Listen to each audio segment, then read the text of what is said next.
Hello everyone, welcome to पाक MCQs official YouTube channel. इस video lecture में हम आईबी इंटेलिजेंस ब्यूरो का पेपर जो जीएम 7 का ओएम जो 7 का हुआ है 28 जुलाई 2022 को, इसके एमसीक्यूज डिस्कस करेंगे। बहुत ही इंपॉर्टेंट वीडियो लेक्चर है, एंड तक लाजमी देखिएगा। पेपर पैटर्न इसका ऑलमोस्ट सेम ही है। टोटल इसमें 60 मार्क्स हैं, टाइमिंग 1 आवर का है, टेस्ट मीडियम एमसीक्यूज है, नेगेटिव मार्किंग में नहीं है। ये आप इसका सिलेबस भी देख सकते हैं। अगर हम फर्स्ट क्वेश्चन की बात करें तो फर्स्ट क्वेश्चन कुछ इस तरह से है, the idiom to keep the ball rolling means what.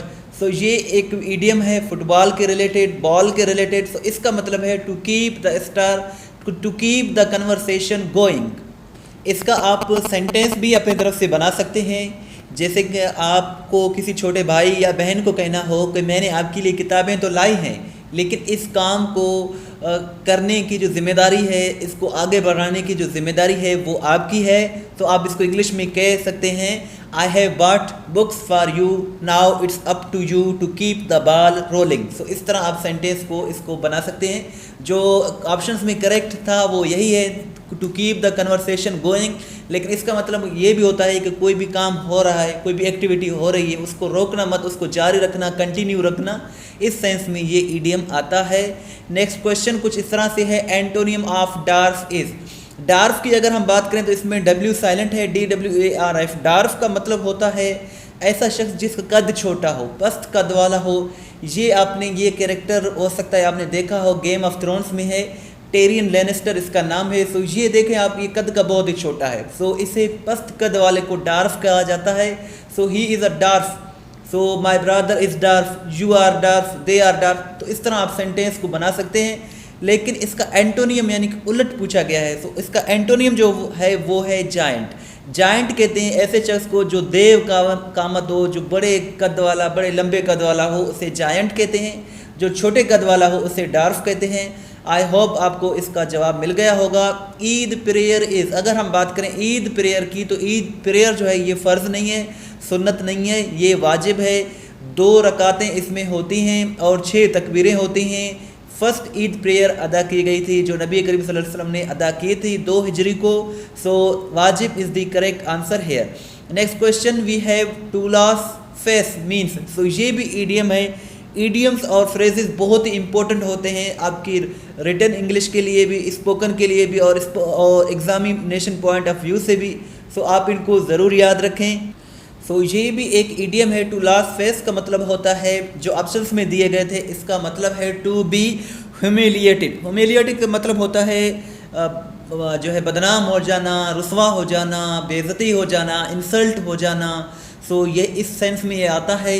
इसका सेंटेंस भी आप इस तरह से बना सकते हैं, सपोज़ आपने अल्लाह ना करे कोई मिस्टेक की है, तो अब आपको एक डर है, एक फियर है, एक खौफ है कि अगर आप उस मिस्टेक को एडमिट करेंगे तो आपकी इंसल्ट हो जाएगी। तो आप इस ईडियम का यूज़ कर सकते हैं, I would face loss if I admit my mistake. यानी कि अगर मैं अपने मिस्टेक को एडमिट करूं तो मैं ह्यूमिलिएटेड हो जाऊंगा, यानी कि मेरी इंसल्ट हो जाएगी। सो यही इसी सेंस में ये ईडियम आता है, I would lose face if I admit my mistake. So इस तरह आप इस सेंटेंस को बना सकते हैं। कई तरह और भी हैं इसको बनाने के लिए। छोटी सी रिक्वेस्ट है कि वीडियो को लाइक एंड शेयर ज़रूर करें। चैनल को सब्सक्राइब नहीं किया है तो सब्सक्राइब भी ज़रूर करें। इस तरह की वीडियोज़ हम बनाते रहते हैं।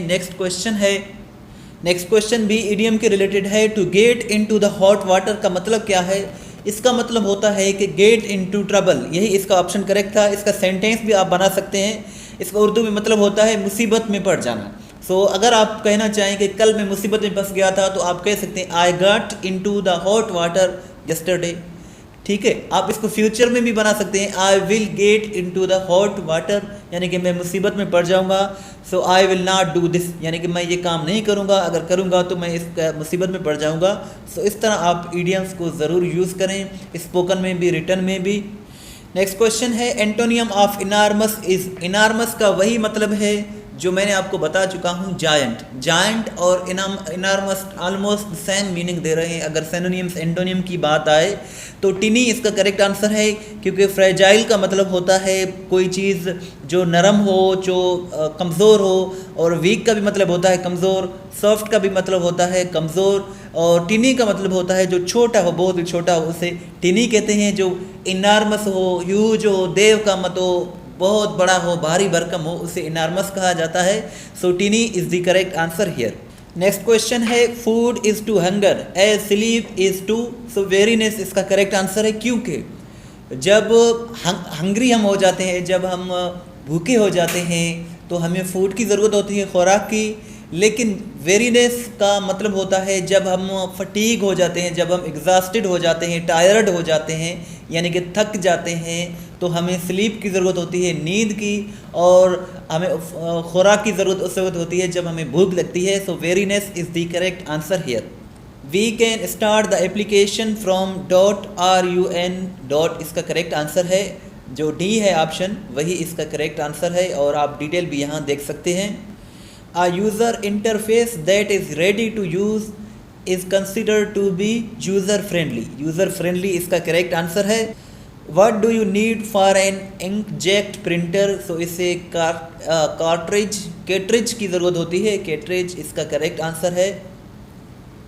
The operating system is also called the interface between the user and the computer. So option B interface इसका करेक्ट आंसर है।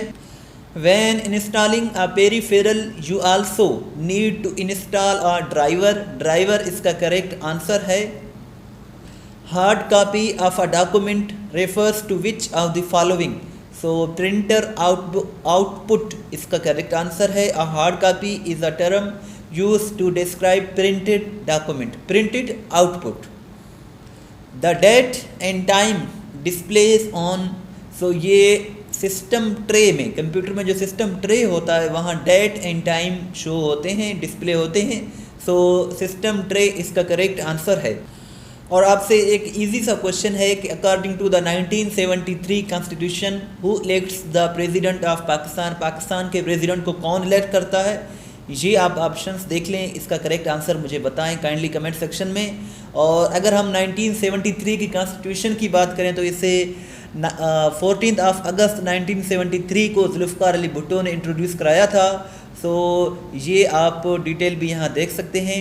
और नेक्स्ट क्वेश्चन है antonym of expand is. Expand का मतलब होता है किसी चीज़ को बढ़ा करना, इंक्रीज़ करना, सो उसको मज़ीद डेवलप करना। सो एक्सपेंड का जो एंटोनियम है वो कंडेंस इसका करेक्ट आंसर है। CONDENSE। अगर हम इनार्मस की बात करें तो इनार्मस भी पूछा गया था, इनार्मस का एंटोनियम, और इनार्मस का जो एंटोनियम है वो टिनी है। ब्रीफ का सिनोनियम पूछा गया था, BRIEF। ब्रीफ का सिनोनियम है शॉर्ट। ब्रीफ का मतलब होता है किसी को शॉर्ट कर देना, किसी को कम कर देना, मुख्तसर कर देना। सो शॉर्ट एंड ब्रीफ जो है आलमोस्ट सिमिलर मीनिंग्स दे रहे हैं। लेथर्जी का भी सिनोनियम पूछा गया था। लेथर्जी का मतलब होता है एक किस्म की सुस्ती करना, काहली करना। सो लेग्जिटी इसका करेक्ट आंसर है, LAXITY। इस वीडियो में चंद ही MCQs डिस्कस किए हैं, लेकिन कंप्लीट पेपर के लिए आप हमारी वेबसाइट देख सकते हैं। यहाँ आपको IB के तमाम पास्ट पेपर्स मिल जाएंगे। यहाँ आपको GD7 के, GD11 के, OM7 के, OM11 के पास्ट पेपर्स मिल जाएंगे। जो पेपर्स हो रहे हैं हम उनको दिन रात मेहनत करके अपलोड करते जा रहे हैं, सिर्फ़ और सिर्फ आप लोगों के फ़ायदे के लिए। सो आप इस वेबसाइट को ज़रूर विज़िट करें, इस वीडियो को लाइक एंड शेयर ज़रूर करें, दुआओं में याद रखें। अल्लाह हाफ़िज़।